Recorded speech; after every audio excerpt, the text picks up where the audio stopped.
Welcome to the No Risk Sports Performance Podcast, where we discuss all things sports performance, from training to nutrition and recovery to individual and team victories on and off the field. I'm your host, Judah Boulay, owner of No Risk Sports Performance in Lincoln, Rhode Island. I'm ready to roll, so let's do this.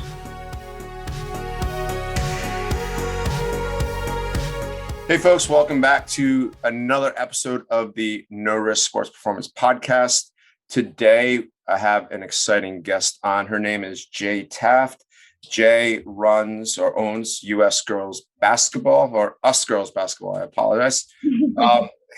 And she is a former collegiate basketball player where she started her career at Olivet Nazarene College and then finished it at Southeastern University in Florida. So Jae, welcome to the show. And you probably can fill in so much more about your bio. So let the audience know a little bit about yourself. Yeah, well, thank you. Yeah, thank you, Judah, for having me on the podcast. I'm super excited to be on. So I started a company, a platform, whatever you want to call it, called Us Girls Basketball. And it's just simply, I have a podcast off of it. And it's just simply to help women basketball players elevate their skills on court and off court. So I do a lot of mindset development along with sports as well as basketball, like skill training. So that's where the on court, off court stuff comes from. I did play college basketball. The first 2 years was at a school, Olivet Nazarene. And then I ended up playing one kind of year at Southeastern where I ended up cutting my career short with mental health and just things that kind of went on behind the scenes that were unfortunate. So that's kind of what spun me to really help create Us Girls Basketball, and with the push of my dad giving me the idea, because I was just so done with basketball. I was in a really bad spot mentally with it. And it really sucked because I love the game. I literally sacrificed everything to play college basketball and even like social life and stuff like that. So I really took a turn with that and was able to find my love again for it and kind of take my bad experiences and my negative like thoughts and stuff and turn them into a positive and give them back to girls and other athletes who are dealing with the same stuff. Because what I've noticed in the athletic world, mental health is so much bigger than what I thought it was. And that's kind of like my big goal with it for sure. Okay. So we got two avenues we can go down. All right. Yeah. We have the on-court stuff and the skill development, and then we have the off-court. So let's address each one for sure. Separately, because they're both two very important components of the game. And maybe the off-court is even more important than like the on-court stuff. Mm-hmm. So we'll save that one for last because it's probably going to be a longer, deeper discussion. So on-court. So with the basketball players, what do you see? Because we talk about training here for female basketball players and in high school. What do you feel or what do you see is the biggest deficit that they have from an athletic standpoint or a training standpoint? Honestly, I would say, and this kind of like ties into mindset, but I would say confidence. Like there are things that like, even like with some of the teams that I train now, I'll have them do like a dribbling move that's really not crazy. It's just not like your basic fundamental, like one dribble pound. And they like have this like scared look on their face and they're like, wait, what? I'm like, no, you can do it. You know, those things. So, and as females, it's kind of, and as a coach, you probably know this, psychologically, we aim to please. We aim to not disappoint. Like we don't want to do that. That's why we ask 5 million questions a lot in practice. So honestly, I would say like confidence, and then the skill comes after that. But for the girls who kind of like already kind of have that confidence or like they're just working through it, I honestly would just say like their movement, you know what I mean? Like teaching them that they can be fast, teaching them that they can handle the ball, teaching them that they can go in and be crafty in the lane. Those types of things, because almost like I hate saying it because, you know, women's like sports empowerment, but it's almost like you got to keep training them like you would the boys. Like there's multiple practices I've seen where a male coach has led the girls for the first 2 hours. And then another boys group came in that were actually younger, and he's doing like way more advanced dribbling moves with the boys and not challenging the girls. So from like a training standpoint, train each athlete the same. The only way you train them different is that if literally their skill set is just they need more fundamentals. So I would say in the training world, that's what I've seen a lot, just stepping into it from the year I've been out of college and all of that, and just in my experience as well. I don't know if that answered the question completely, but that's just something that I've kind of Yeah. like noticed. No, that's a really good point. I don't know if I've trained women's teams as well as men's teams in rugby, and I've trained female athletes and men's athletes in the weight room or in movement. And you made me just start to think if I had ever approached them differently, Mhm. and I don't feel I have. It's these are the fundamentals. So let's learn the fundamentals, and then we're going to progress. And I started coaching females first, and Mhm. the same structure I took to coaching females, I took right to coaching the males. So I had one way to do it, and maybe Yeah. it was a blessing that I started coaching females first Mhm. because like this is the way I learned it. So I'm going to teach you the way I learned it and Yeah. my progression. And then when I moved to a men's team, it was like, all right, this is my progression, and this is the way I learned it. This is how I used it before, and this is what works. Mhm. Um, how about off the court from a strength and conditioning perspective, in terms of like, you know, um, there's a great amount of emphasis on skill development, especially at the Yeah. high school level. Mhm. But like, say the younger girls coming in athletically, are you seeing any fundamental skills that they lack? Are you seeing like any movement patterns, which, because female athletes are more at risk for ACL tears just because of their physiological structure. Um, are you seeing like development issues with the younger girls, or like things which lack in their training that they really should start implementing at a younger age? Yeah, I think, yeah, I would say, just as a female and like just how we are built, like, we're talking about the knees, like our hips, certain things like that. So I feel like, I just talked about like training like a boy, but I'm talking about on court stuff, like how you push them, how you train them, all this. But I feel like there's a lot of things like you need to prep females for when they're younger, like, maybe doing hip work, getting their knees strong, because if you see a lot of these girls, it's just naturally being just weak, you know what I mean? And building that strength up and not being like, I guess one of the things that I've noticed, and I've heard this a lot from my dad, and I take it into my, coaching philosophy, is like, just because your previous coach did something, that doesn't mean it's right.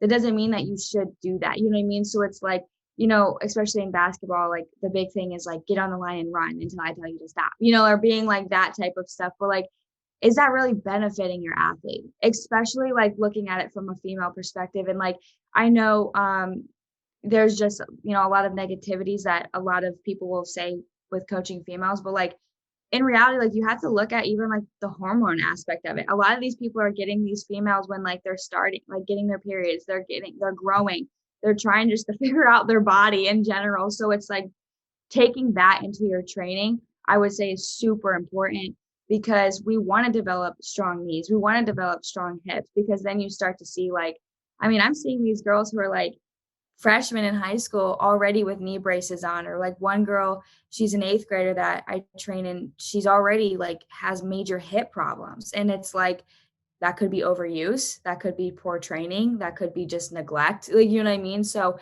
I would say the just overall awareness of a female body and how the body develops is something that I think is starting to be more of a conversation between coaches, but I think needs to be taught more, especially like in school or through certifications or through whatever. I think that that's something that's extremely important, because then it goes into like college, you know what I mean? Then you start getting, when you go to the next level, like I can already tell you my body, I'm 23 years old and my body feels like old because of college basketball.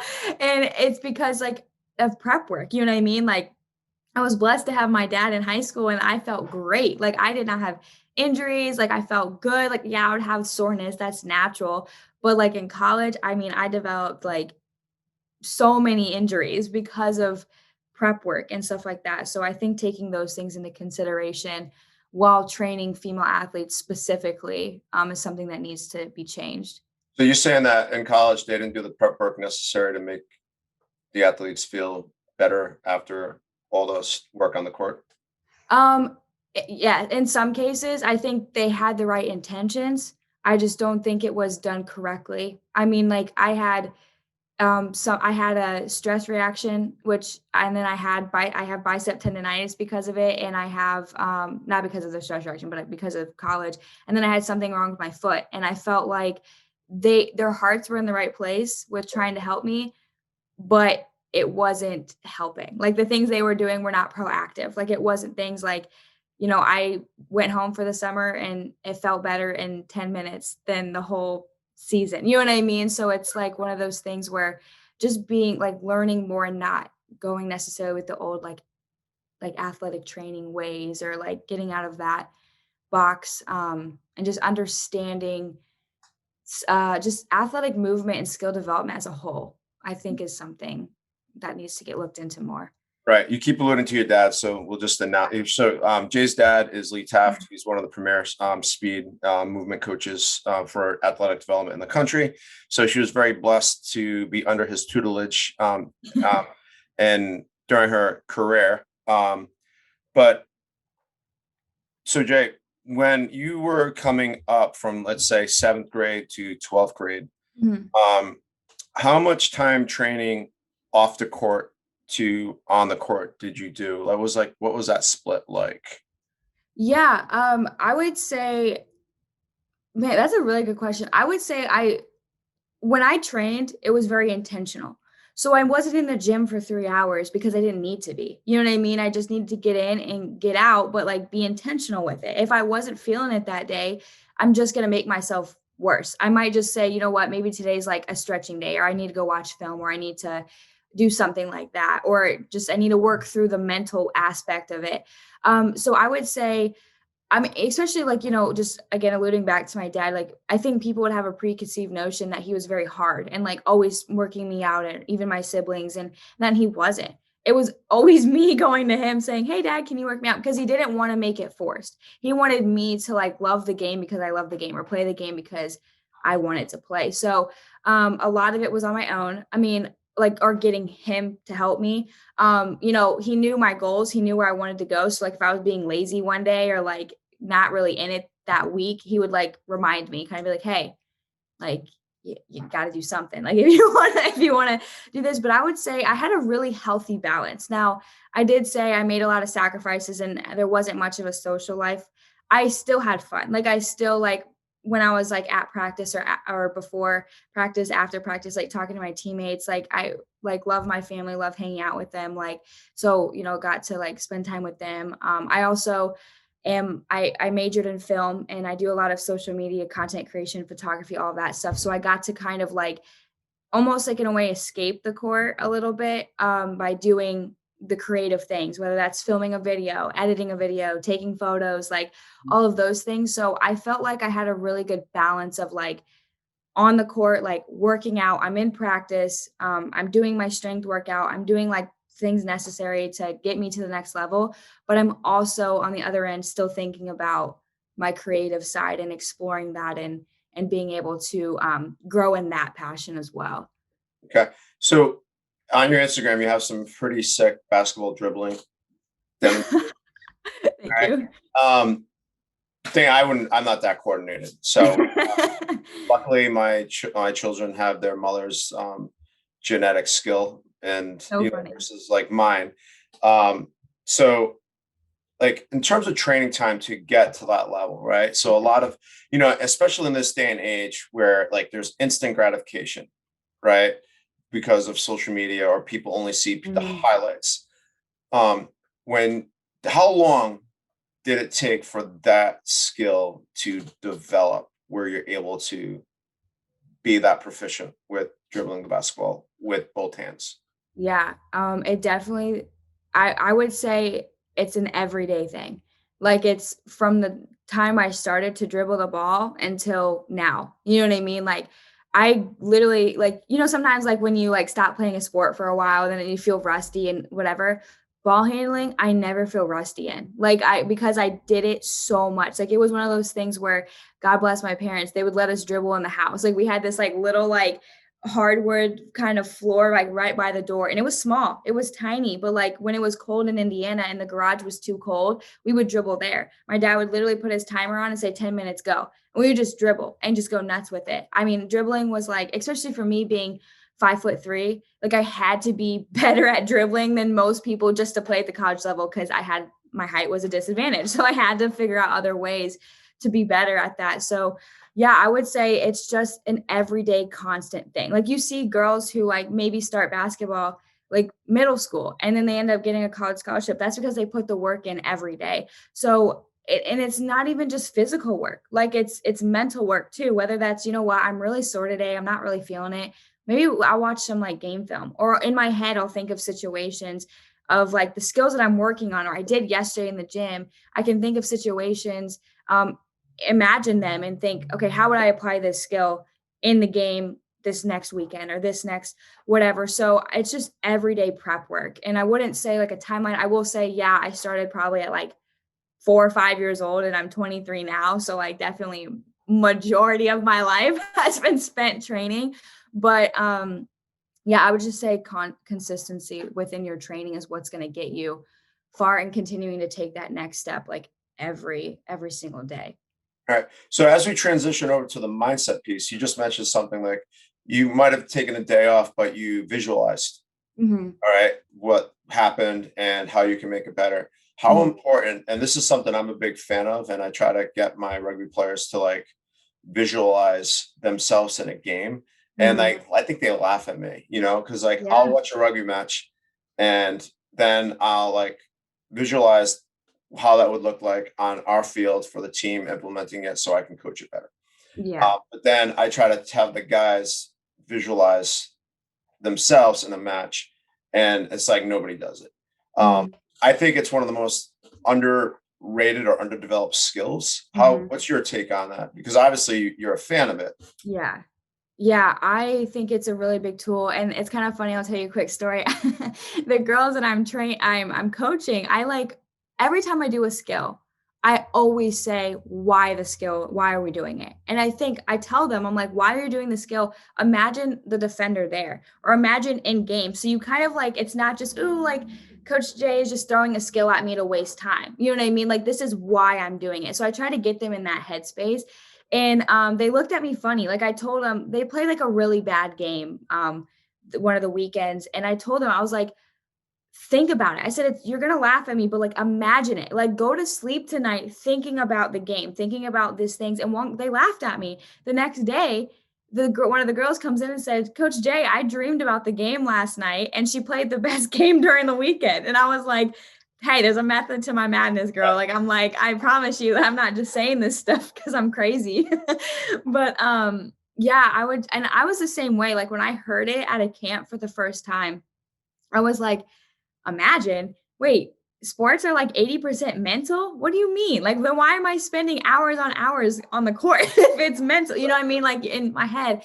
And then I would say I really developed it my senior year of high school, because I would, before every game, like, you like the coach, which was my dad at the time, puts, our objectives, like what we're going to run, all of these things, like to start the game. So I remember when we had time to kind of just relax before the game, I always remember I'd like put my head down and think through it. How am I going to run this play? How am I going to do this? What's going to happen if this girl hedge a screen? What, like this? So I would like mentally prepare myself before the game. That way I was more confident going into it, knowing that I can do it. So I agree with you. I think it's an underrated skill that a lot of people don't think about in general. I think the mindset world in itself is starting to make a little breakthrough in the sports world a little bit more. Like people are starting to be a little bit more aware of it, which is really great. But I think though the imagination tool is like at the bottom of the list because it seems funny, but like it's almost like extra reps. I heard that before and I was like, true. Like if you're developing a shot and like you're reworking it and stuff, like go through it, like feel it out. Like maybe that's like while you're like laying in bed going to sleep, or like you're just laying there, like feel out, how do my feet feel on the floor? How do my knees feel when I bend? Like how much should I bend? My shoulder, how is it following through? Am I putting my hand towards the rim, like even imagine the ball swishing, you know what I mean? Things like that. And I think it helps like tremendously. Like even like not just in sports life, but like your real life too. Like it helps so much. Yeah. No, it's funny because I'm working with a girl. She's going to play college hockey, and Mm, like I could just see we were doing a hand power clean, and um, you could just see she was getting in her head too much. mm, So I was like, all right, put the bar down, step back, close your eyes. All right, take 3 deep breaths, and then visualize all you need to do, and you making the lift. And mm. like she steps back, right? Does listens, does the whole process, steps up to the bar, picks it up, just picks it up and does it, and she hits it, right?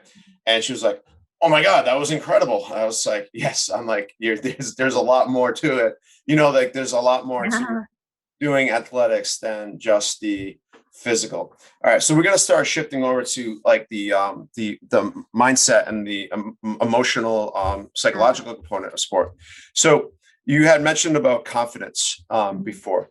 Um, Before we get in that, how important do you feel is the coach of a team to athletes developing a confident mindset? Like 1,000%. I think it's really important because I've been a part of multiple teams where when I had a really good connection with the coach and I genuinely believe that the coach cared about me as a person and cared about my heart and my mind and like putting me in the best position possible, it was totally different. Like my mindset was good. It was just like me being an athlete and a perfectionist and all of those types of things that would like get at me, but from like a confidence level and those it was great.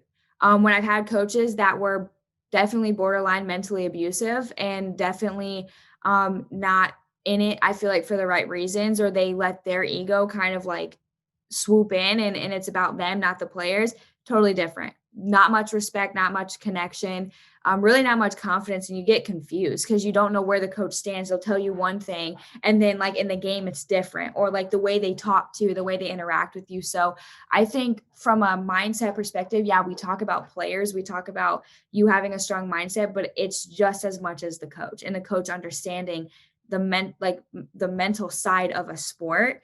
I think that's what separates a lot of coaches, to be honest. Yeah, yeah, I'm a big fan. So when I was growing up, it was the old school where like you know, they coached the way they were coached, and it was like really negative, and it was all about pointing out the flaws, and it was like no positive development, and there's still coaches around that are that way, and I might have even been that way when I first started coaching, but then Mhm. I learned about positive coaching and the fact that like, yeah, the outcome kind of matters, but like the outcome doesn't matter as much as how everybody plays the game, right? So sometimes teams are just better, right? Mhm. And sometimes a team could play the best game that they ever played and they lose, and that should be celebrated because everyone did their part and they played well. Mhm. And so, so it might not necessarily be a victory, but it was a victory in some regards. Um, with my kids, I'm really, I don't want them to lose the love of the Mhm. sports they play. So like I'm always looking at who coaches are at the different levels because Yeah. there's the same old like the older coaches who are just cranky and only point out the negatives and don't do anything to raise the spirits or raise the love of the game for these youth athletes. And I think that's a detriment. It doesn't matter what level you played at, it doesn't matter what level you coached. If you're not able to convey a positive coaching mindset to players, I think that puts them at a detriment. Um, Okay. how so mindset, right? And you mentioned, like one of the goals of your company is to work on not only on the court skills, which is the dribbling, ball handling, and skill development, but also the off the court. So Mhm. speak to that. Yeah. Yeah. I mean, again, kind of talking like just some of the points of how I talked about like I had a coach tell me or like a camp, they're like, yeah, mindset is like 80% of the game. And like I'm like, what? No. Yeah, it is. Like I was like, because I just like even for like a quick example, I felt like especially when I got to college, like I there was just a lot of things that happened, like with injuries and sickness and coaching and stuff like that, that I felt like I always was in this like constant pressure to prove. Like I was always trying to prove myself instead of just relaxing. And then now that I'm not playing competitively, but I'll go play like open gyms, I'll play with I'll hop in with like the girls that I coach, like just different things like that. And even when I played intramurals of just like at my college and stuff like that, how free I was.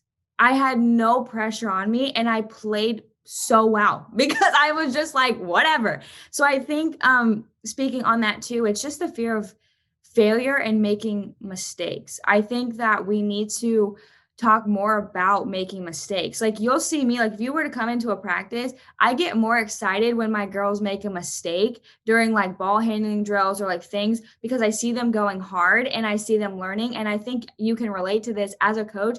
One of the most rewarding things is like you see them fail, fail, fail, and then they finally get it and it clicks. And you just like it's like this like high. You're like, this is such a great feeling. So like do being more open about talking about mistake response and like talking about being able to fail because again there's such a stigma and things with sports and like a lot of the things coaches do, like if you make a mistake, if I miss a shot, I'm getting pulled out.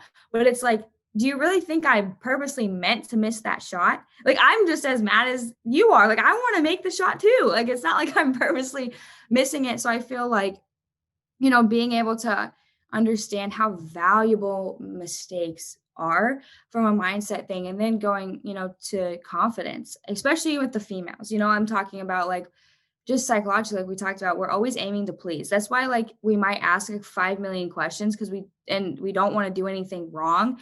But I feel like giving them that space to feel confident in asking a question or confident in like figuring it out. Like you're not going to disappoint me. Just figure it out. That's where you're going to learn those types of things. Like confidence in like, there's a whole other, topic on this, but just how culturally like women are treated compared to men with sports. Like if you think about it, you don't think when you think athlete, the first thing that pops in your head is male. Like you don't think female. You know what I mean? Our world kind of like has culturally and visually like made it seem like sports are more for males, but women are it's cool that women play sports. Like it's cool that we have like really top athletes, but like, good for you. You know what I mean? It's like that type of thing, but it's like transitioning to like, no, you are an athlete too. Boy, girl, whatever, you're an athlete. Mhm. So just like those three topics, and which are broad, and honestly I could talk about each one for an hour plus each, but like I would just say with the mindset world, mistake response and learning to fail. Failure is good. Having confidence in your abilities, like in the hours and the sacrifice that you've put into your sport, and rewarding yourself. Like when you're feeling like not confident, switching that mindset to, well, I've put in all these hours. Why am I not confident? You know what I mean? Then that goes into failure, mistake response, all that. And then I just literally lost my last point. Well, the thing I just talked about, I just lost. But yeah, so I would say those are like, huge. And just being able to like say, I am an athlete too. Like it's not female athlete, it's athlete. So I think those are pretty big points. Okay. So going with that a little bit, as a coach, right? And I'm sure you train or coach this to your athletes. Mhm. Um, how, so there's the whole thing about like, do you use this to your advantage to help your players psych their opposition out? Or like, do you like, if you notice somebody on the other team who might be not as confident as your player, do you like tell your players, all right, let's use what we know to our advantage? Or how do you handle a situation, or how do you prevent the same thing from happening to your team? Like how do you prevent the other team from psyching your team out? Yeah, definitely I use that to my advantage because as a point guard by nature, I just know that once you get the point guard out, your team can crumble. So Right. if I notice like a point guard is like on their knees and like, or like bent over on their knees or like tired, or like you can just see it in their face, I'm probably going to tell my best defender, get in her face, like go up and guard her full court. You know what I mean? Like she's frustrated. She's that. I'm a very, like, if you watch me coach, I'm very animated. Like my voice has been raspy for like 2 months because I don't stop talking, and I'm very like, but I'm energetic. Like I'm always trying to be hype for my girls. So like if like a girl on the other team makes a mistake, because we did a really good job at defending, or we got like a 5-second count, I'm like right there with them celebrating. I'm loud. So just teaching them that kind of championship culture. So yeah, I definitely use that to my advantage, because hey, if you're not mentally strong on the other team, like, I'm sorry, but it's game time. I'm going at you. But with my girls, it's just constant teaching of like, it's okay. It's okay. It's okay. Like if they make a mistake, it's okay. Get back. You know what I mean? Clapping, getting them like, come on, get it. Like, and I might take the distraction away from like being excited and yelling, like, it's all right, we got it, like this. So it doesn't give them that time to pity themselves. You know what I mean? Like I'm always on that. And one thing I've really implemented during this like past year coaching is, I might get on the girl for like, the things I get on them for is like not listening or doing something that I just told them to do and they completely blatantly like disregarded it. Like did it. So I'll get on them, or like I'm really big on help defense. So like say they're not in help defense and we get scored on, like I'm going to get on you for that. But then I specifically am like looking for you to make a good play or do something good so that I could cheer 2 times louder. So I feel like establishing those roles and or in those like expectations within coach to player, now that they understand that I have their back and I am their number one fan, so then they don't have time to be mad at themselves. I'm all for players like being upset. Like of course you get mad if you miss a shot or whatever, but it's like I got taught it's like a 2 clap. So like the first clap is like, dang it, like I messed up, but then the second clap is I got it, let's go. So like teaching them those like physical tools, and like also going along with like how each girl is, because some girls need words. Like it's kind of like I go back to kind of like the love languages. I think that's really important for coaches to understand, because some girls, you might just need to say one word to them and they're fine. Like some girls might need a high five. They don't want to hear words. They just need physical contact. You know what I mean? Some girls might need you to actually sit there and spend quality time with them, going through a play and actually pulling them out of the game and saying, this is why I got on you. If you do this, then it's going to be better. So I think those are things that I've like looked up to people for as coaching mentors, but then me stepping into the game and me having coaches that I didn't look up to actually taught me more, because I'm like, I don't want to coach like you. So it's kind of that, like, that's kind of like my philosophy going into coaching and the mental aspect of it. Okay, no, that's awesome. That's really good stuff. Yeah, I'm the same way. I look at my players like it's rugby, right? It's an aggressive sport, Yeah, right? yeah, If the ball's near them and they just stand there and don't do anything, I'm more apt to like, because they don't want to make a mistake. I'm more apt to like be on them than if they made an aggressive mistake, right? Yeah. Aggressive mistakes are great because they're being aggressive, and it's just fixing what the actual like their mindset was in terms of the knowledge. Or discipline, right? So if a breakdown of discipline, whether it's a breakdown of discipline with like a penalty that was stupid, or breakdown of mental discipline in terms of like getting on a teammate for making a mistake, right? Like those are the times where like they're gonna, and my wrath comes out if like my players do something that's dirty or retaliatory, because like that's not how we play. Yeah. Outside of that, it's all positive and trying to like, let's just focus on what we can do, what we can control, and do the best that we can do. And at the end of the day, if we play the best that we can and we made some mistakes, but we tried hard, and I hate saying try hard because, but like we played hard, right? We played to the best of our ability on that day. The other team was just, was better, then so be it. All right. It's a good loss, I don't want to take up too much of your time, but I know you have a product coming up soon, and it's about collegiate basketball recruiting for females, correct? Yeah, I mean, it's my company is specifically females, but like this is for like anyone really who wants to play in college. So yeah, talk about that. Like why did you come out with this product and what the product is and how do you think it will benefit people? Yeah.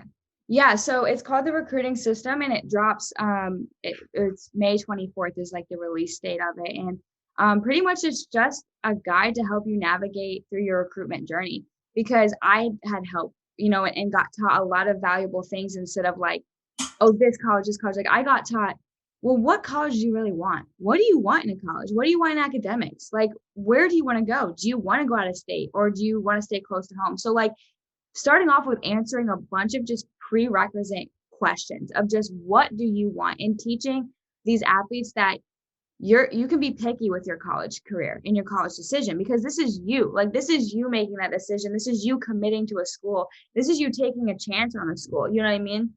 And like even now, like especially not all of us are going to play pro. So it's about your career as well. So putting you in the best position. And like we talked about earlier, I have transferred, and I'm going through a lot of the things that I didn't think fully through. Like I thought that the school was best for me, but I really was just too excited to commit, and I didn't take that one extra visit that I should have. You know what I mean? Or those types of things. So I mean, I go through like how to email a coach, like the proper way. What should you include?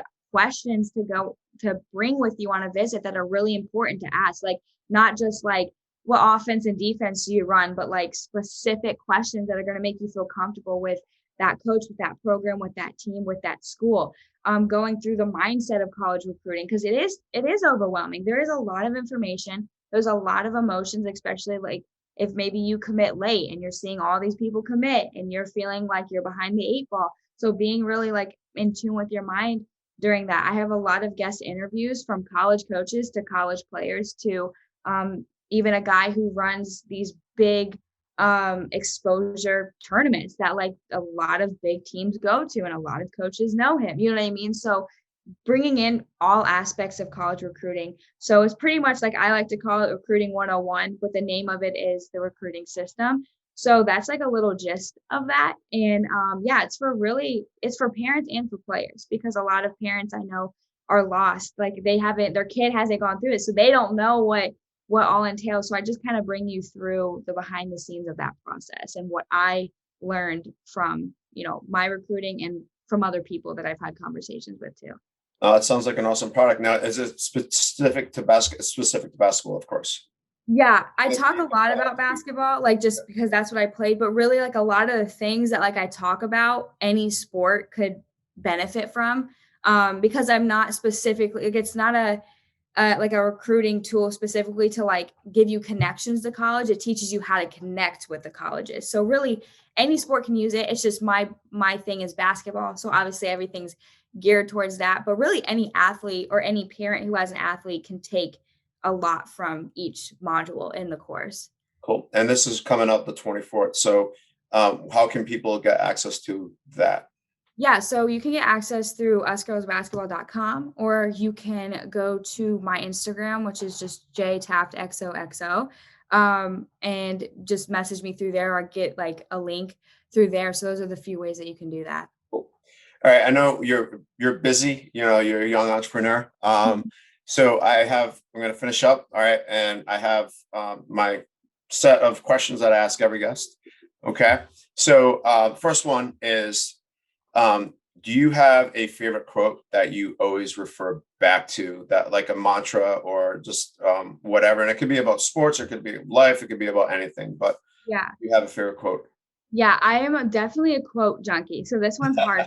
I literally like have quote books on quote books on quote books, but I will say probably the one that was spoken over my life by my mom a while ago, and it's just always kind of popped up, is she's clothed in strength and dignity and laughs without fear of the future, Proverbs 31:25.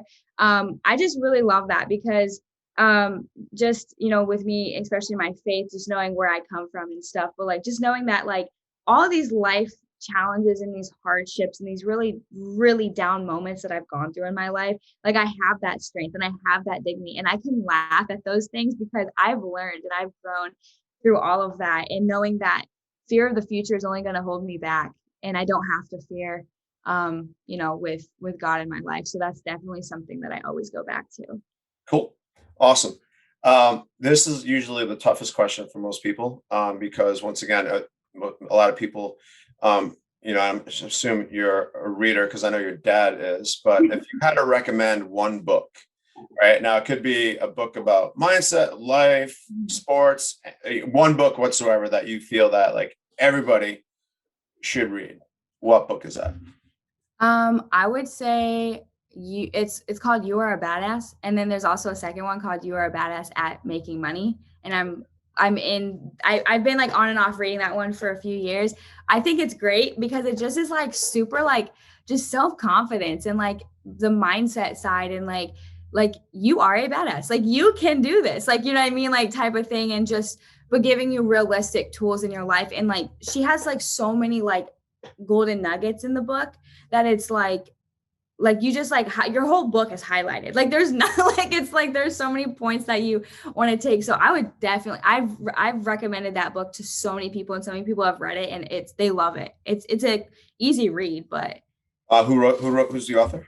her name is actually, I can't, let me pronounce her last name. Her last name is kind of hard. It's like Jen Sin something, Sinc. Here, I have the book right here. I always forget. I'm so bad with names, but it's Sincero. That's what it is.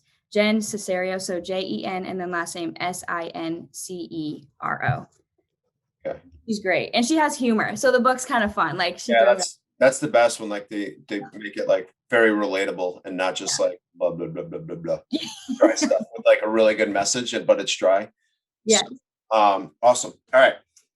Next question. And you know, this is I make a separate blog post because I love this stuff. Because I don't think there's some commonalities between my guests, but there's always a different piece.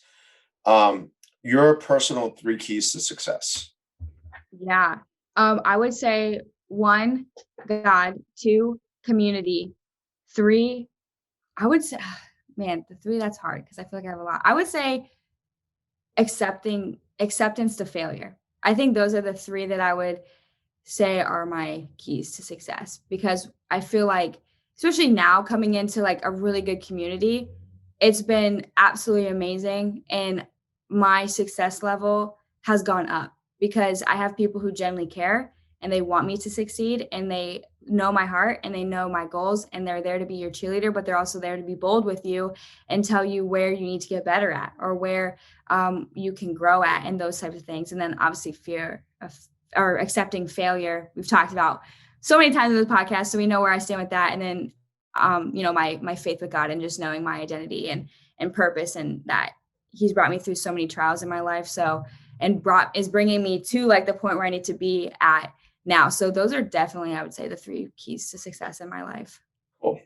That's no, those are all 3 very important ones. So, and the fear of failure, I think, is the one which you get the most overlap on, right? So most successful people accept that they're going to fail at some point, and they don't look at it as failure, but as an opportunity for growth. Yeah. So, all right, the last question. If you could step into my shoes, what is one question that you would have asked yourself that I didn't? And tell us the question, and then you have to answer it. Okay. Wow. I would say, why are you so stressed? Yeah, I would say, why are you so stressed, and why are you so pressed about everything? I would say, it's kind of like 2 goes along with the 3, you know, points for success for me. But I'm very futuristic. So I'm very like, I want to succeed so bad. I want to, like, we were talking about my pressure to prove, like all of these things. And I always was like so stressed about, why am I not there yet? Like that was always the question in my head. I'm literally just would cry all the time because I'm like, I'm working so hard and people are going to pass me, and this, like, you know, all of these like mindset things, like negative and whatever. So I would say that's the question that I would like keep going back to myself, like, relax, like stop being so stressed about it. And because now that I've stepped into that position of like, I'm not as stressed, and I'm a lot more present. Like I'm still futuristic. I think goals are important. I think it's important to think about the future, but I'm still honing in on the present and understanding what's going on now. That's probably my biggest question I'd ask myself. So let me take that a step further and ask another question. I lied. This is one more question, but you're a different generation than me, and your generation is, you know, you've grown up with a cell phone and instant gratification at your disposal, right? Or images of instant gratification, right? So if like, you know, just there's an app for that, right? Yeah. You think that has contributed to your mindset of like, because you want to succeed, but do you think the fact that like the generation you're in with that instant gratification right from their pocket, do you think that that contributed a bit at first initially to that mindset, and now that you've matured, you understand life and the way things work a little bit better?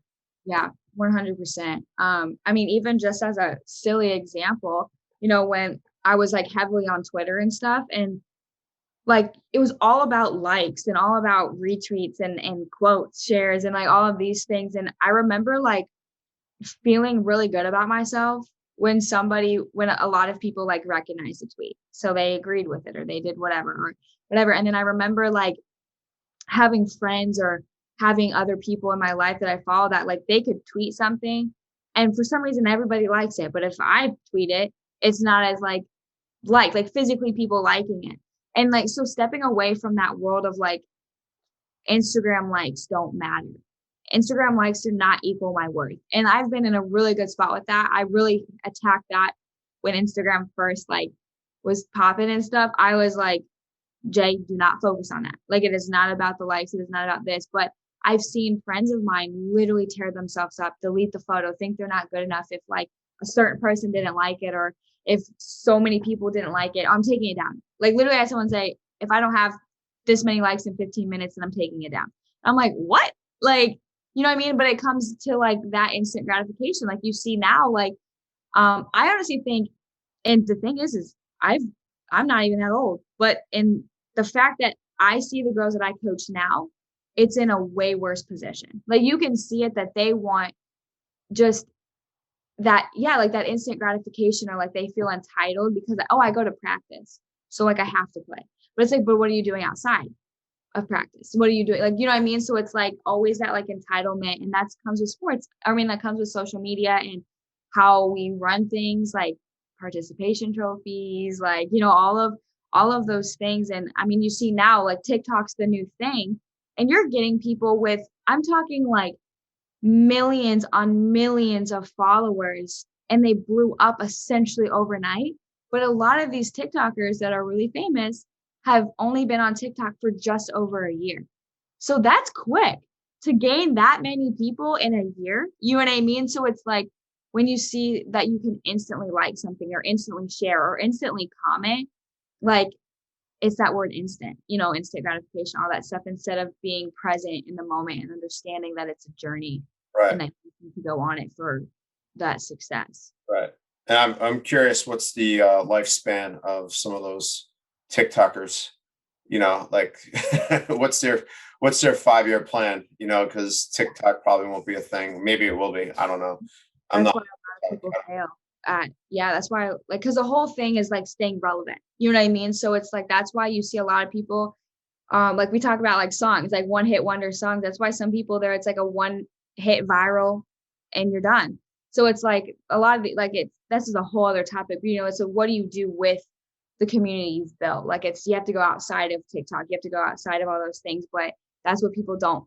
It's the same thing with like world and the mindset in basketball. Like, yeah, just because I had one good game doesn't mean the next game is going to be good. I might have just been on that day, but if I don't go to the gym and start working again and elevating off of that really good game, then what's the point? You know what I mean? So it goes into everything. It's just you kind of got to put yourself in a bunch of different shoes, and yeah. That's awesome. No, Jay, this was an awesome interview. I think what you offer and your experience, you're a wise old sage at such a young age. And you really, I'm sure the girls that are under your tutelage are very lucky to have you. So just let everyone know how they can get in touch with you if they want. You mentioned it earlier, but let's just recap with it. And Yeah. So my Instagram is Jae Taft XOXO, and my name spelled JAE and then TAFT XOXO.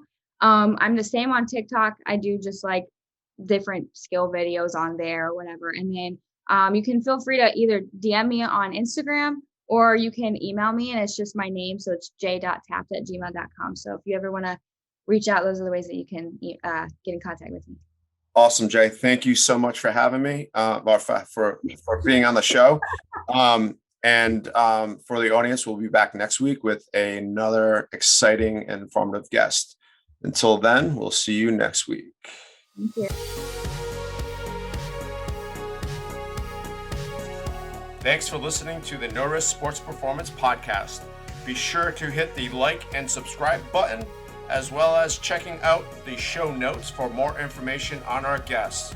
You can find us on Instagram at No Risk Sports Performance.